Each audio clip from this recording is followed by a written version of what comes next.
दोस्तों नमस्कार, मैं संजय मग्गू और मौजूद है देश रोजाना के डिजिटल मीडिया मंच पर।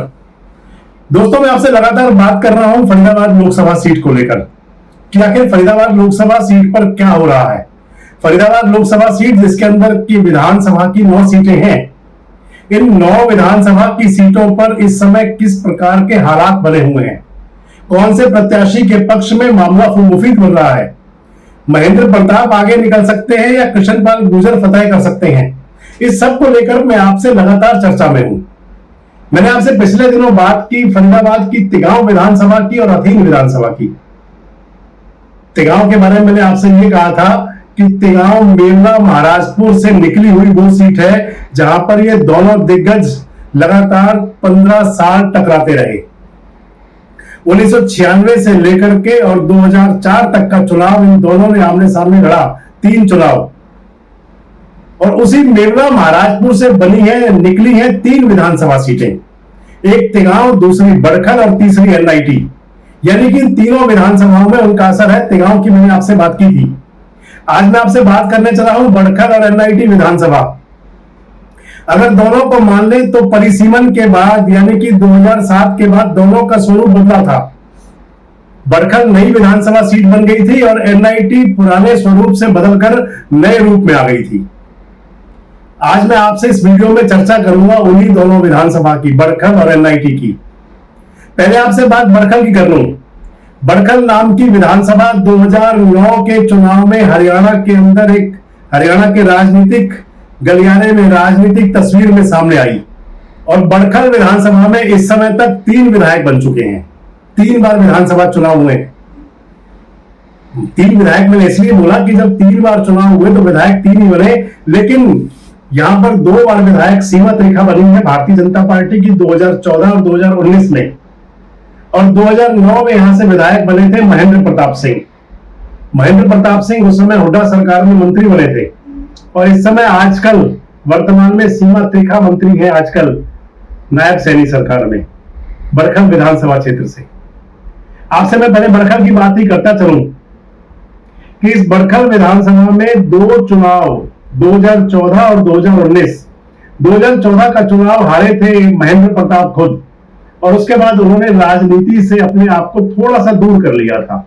एक बार फिर से राजनीति में चुनाव लड़ रहे हैं और 2019 में चुनाव उनके बेटे हारे थे।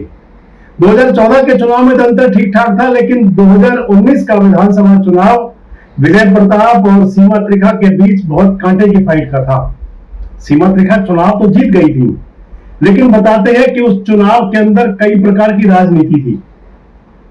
धर्मवीर भराना यहां से चुनाव लड़े थे, जिन्होंने की डेंट दिया था विजय प्रताप को। अगर मैं आपसे बड़खल विधानसभा का बताऊं, वहां का वोटों का समीकरण, तो लगभग 3.25 लाख वोट है वहां पर। और उन 3.25 लाख वोटों के अंदर वहां पर पंजाबी मेजोरिटी सीट माना जा सकता है इसको।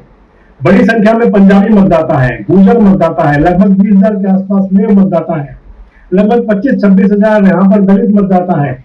उसके बाद में बाकी तमाम प्रकार के यहाँ पर सभी मतदाता इस क्षेत्र में आते हैं विधानसभा में। पंजाबी बाहुल्य 1 नंबर, 2 नंबर, 3 नंबर, 4, 5 नंबर, ये तमाम सब कुछ आता है बड़खल विधानसभा क्षेत्र में। जो मैं आपको बता रहा था 2019 का विधानसभा चुनाव, विजय प्रताप चुनाव तो हारे थे, लेकिन पंजाबी समुदाय में उन्होंने बड़ी बढ़त ली थी उस चुनाव के अंदर, 2019 के चुनाव में। और 2019 के चुनाव के अंदर कई प्रकार की, मैंने आपको जो बताया कि धर्मवीर भराना का यहां से चुनाव लड़ना विजय प्रताप के लिए नुकसानदेह साबित हुआ था। वहां पर उन्होंने गुर्जर वोटों के अंदर कटिंग कर दी थी। गुर्जर मतदाता भी इस सीट पर बड़ी प्रभावी संख्या में है। लेकिन जो मुख्य है और जो गुर्जर मतदाता है उसके अंदर बताऊं दोस्तों, गुर्जरों के अंदर भी कई कैटेगरी है। बढ़ानपुरी के गुर्जर, बैसलात के गुर्जर यानी कि बैसला हुए, उसके बाद में नागर पालगी, तमाम चलता है इसके अंदर।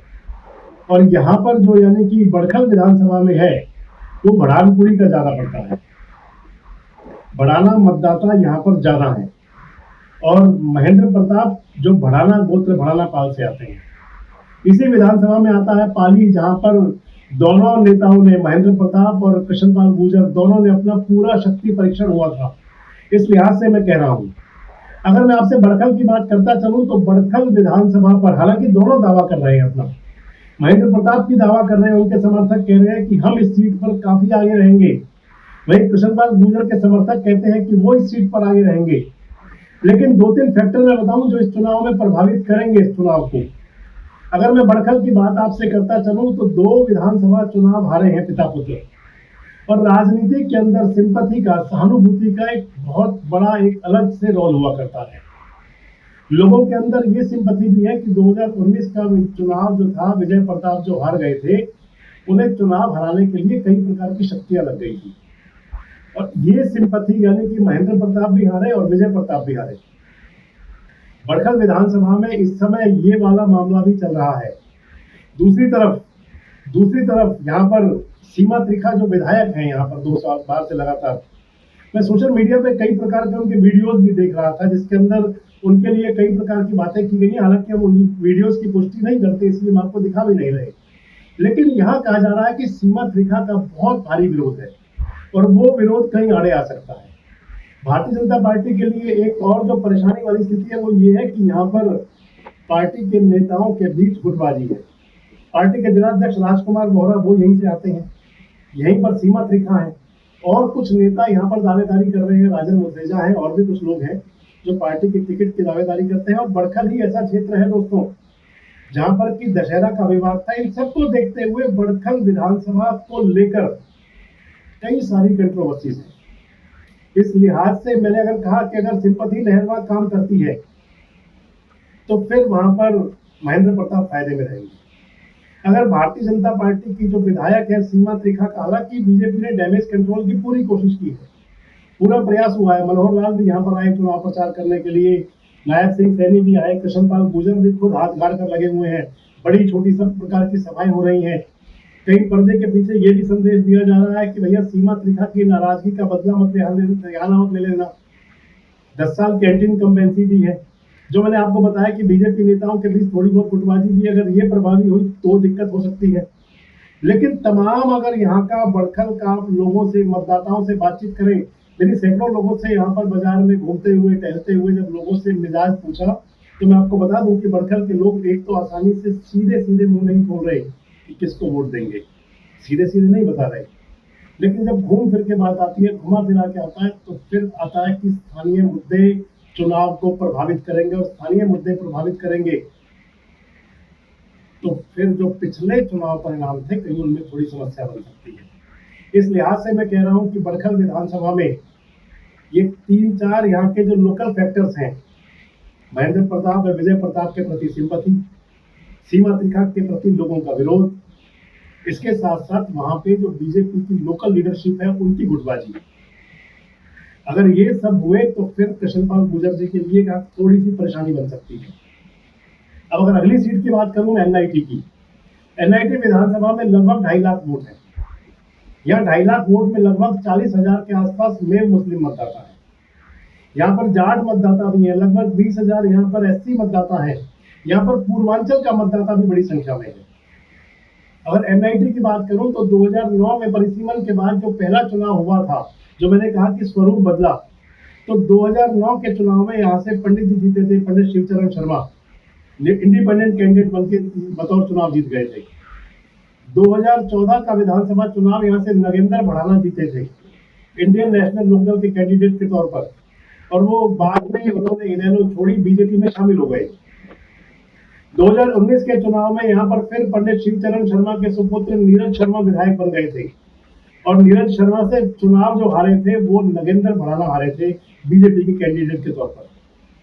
अब अगर मैं आपसे बात कर रहा हूँ 2024 के लोकसभा चुनाव को लेकर, तो मैंने आपको बता दिया कि यहाँ पर जो है जाट मतदाता प्लस दलित मतदाता प्लस मुस्लिम मतदाता, ये लगभग 90,000 के आसपास बैठता है। टोटल 2.5 लाख वोटर है यहाँ पर।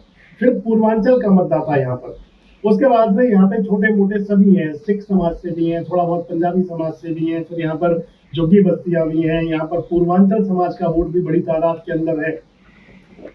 इस सब को देखते हुए एक तरफ वो वाला वोटर जो इस समय बीजेपी के कहीं ना कहीं विरोध में था दिखाई दे रहा है, जाट मतदाता, एससी मतदाता, मुस्लिम मतदाता, फिर यहाँ पर गुर्जर मतदाता भी हैं, लगभग 35-40 हजार, लगभग 15% के आसपास यहाँ पर गुर्जर मतदाता भी है, राजपूत मतदाता भी है कुछ। जसवीर डागर यहाँ पर कैंडिडेट थे 2014 में बीजेपी के। इसलिए मैं कह रहा हूँ कि यहाँ पर जाट मतदाता भी प्रभावी संख्या में है। जाट क्षेत्र जैसा बड़ा गांव यहाँ पर आता है। अब एनआईटी को लेकर भी दोनों के दावे हैं। एनआईटी को लेकर दोनों के दावे हैं। कांग्रेस के पास जब नीरज शर्मा है विधायक, इकलौते विधायक फरीदाबाद लोकसभा के अंदर कांग्रेस के, तो दूसरी तरफ भारतीय जनता पार्टी के लिए करतार सिंह भड़ाना यहाँ पर लग गए हैं। नगेंद्र भड़ाना भी लगे ही हुए हैं, क्योंकि उनका रोल में कम दिख रहा हूँ इसलिए कहा कि मेरे लगे ही हुए हैं। इसके साथ साथ लोकल लीडरशिप भी यहाँ की भी है। अवतार सिंह भड़ाना जो करतार भड़ाना के बड़े भाई हैं वो कांग्रेस में जा चुके हैं। अनंतपुर गांव हालांकि आता तो वो बड़खल के अंदर है, लेकिन जो यहाँ पर भड़ानाथ के जो गांव है उसके अंदर पूरा असर है दोनों भाइयों का। इनका भी महेंद्र प्रताप सिंह खुद भड़ाना गोत्र के, उनका भी पूरा असर है। और सामने कृष्णपाल गुर्जर भी यहाँ पर पूरी राजनीति करते हैं। कृष्णपाल गुर्जर के परिवार से है नरेंद्र बिदोड़ी, यहाँ पर उनका फार्म भी है और लोकल लीडरशिप को, लोकल राजनीति को वो भी बड़े अच्छे संभालते हैं। लेकिन वो फिलहाल है हथीन विधानसभा क्षेत्र में। इस लिहाज से मैं एनआईटी की अगर बात करूं तो एनआईटी के अंदर भी मुकाबला बहुत कड़ा है। दोनों पक्ष दावा कर रहे हैं।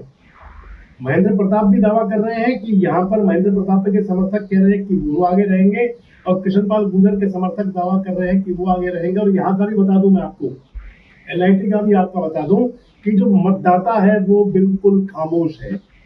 नेशनल मुद्दे मुझे ऐसा लगता है कि जैसे यहाँ पर भी ज्यादा प्रभावी नहीं, लोकल मुद्दों पर लोग ज्यादा बात कर रहे हैं, स्थानीय राजनीति की बात लोग ज्यादा कर रहे हैं। और ये पूरे देश में दोस्तों हुआ है। मैंने पिछले आपको वीडियो में बताया था कि विपक्ष का ये चाल थी कि लोकल मुद्दों को आगे किया जाए, लेकिन भारतीय जनता पार्टी उनको काउंटर नहीं कर पाई उस तरीके से, और बीजेपी लोकल मुद्दों का जवाब देने लगी, जिसके बाद में राष्ट्रीय मुद्दों से ये चुनाव लोकल मुद्दों पर आ गया, जिसकी वजह से ये जो चुनाव है फरीदाबाद लोकसभा का, ये कहीं ना कहीं लोगों को भ्रमित भी कर रहा है कि क्या होगा। सबसे ज्यादा नजर जो रहने वाली दोस्तों वो साइलेंट वोटर्स पर है।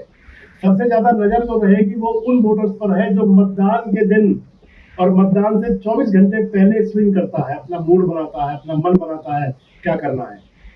जब आप ये वीडियो देख रहे हैं तो इसके बाद में लगभग 20 घंटे और बचे हैं चुनाव प्रचार के लिए। कल यानी कि बृहस्पतिवार को शाम को 5 बजे चुनाव प्रचार बंद हो जाएगा, सारी चिल्पों खत्म हो जाएगी, और फिर मतदाता सोचेगा कि इसको क्या करना है, खासकर स्विंग वाला मतदाता। और कहते हैं कि जो चुनाव से पहले की रातें होती हैं उनको कहा जाता है कि कत्ल की रातें होती हैं, उनके अंदर सारे गेम बजाए जाते हैं, सब कुछ होता है। किस प्रकार से वोट साधे जाएंगे, कहाँ माया का काम होगा, कहाँ मदिरा का काम होगा, कहाँ किस प्रकार से वोटों को समीकरण अपने हिसाब से साधे जाएंगे। प्रशासन की, चुनाव आयोग की ड्यूटी भी बढ़ जाती है, प्रत्याशी लग जाते हैं, देखने में उनके लोग लग जाते हैं दूसरे कैंडिडेट के लोगों को रोकने के लिए। लेकिन जो मैं आपको बता रहा था इस वीडियो के अंदर, बड़खल और एनआईटी विधानसभा, अगर यहाँ पर जो चुनाव परिणाम निकलेगा, आप आज नोट कर लें, 4 जून को आपसे जरूर बात करूंगा, वो पूरे फरीदाबाद लोकसभा को प्रभावित करेगा। आपको क्या लगता है बड़खल और एनआईटी विधानसभा, जो हमारे वहां के सुधी दर्शक हैं, आप कमेंट बॉक्स में जरूर बताएं कि इन क्षेत्रों में क्या स्थिति रह सकती है। क्या बड़खल विधानसभा में कोई सिंपैथी लहर मिल सकती है महेंद्र प्रताप सिंह को? क्या कृष्णपाल गुर्जर अपना पुराना जलवा कायम रख सकते हैं, खासकर बड़खल और एनआईटी के अंदर? जरूर कमेंट बॉक्स में बताएं। जुड़े रहे हमारे साथ, देखते रहे देश रोजाना। हमारे साथ जुड़े रहने के लिए देखते रहिए देश रोजाना का यूट्यूब चैनल सब्सक्राइब कीजिए। साथ ही देश रोजाना की खबरें सबसे पहले देखने के लिए प्रेस कीजिए बेल आइकन।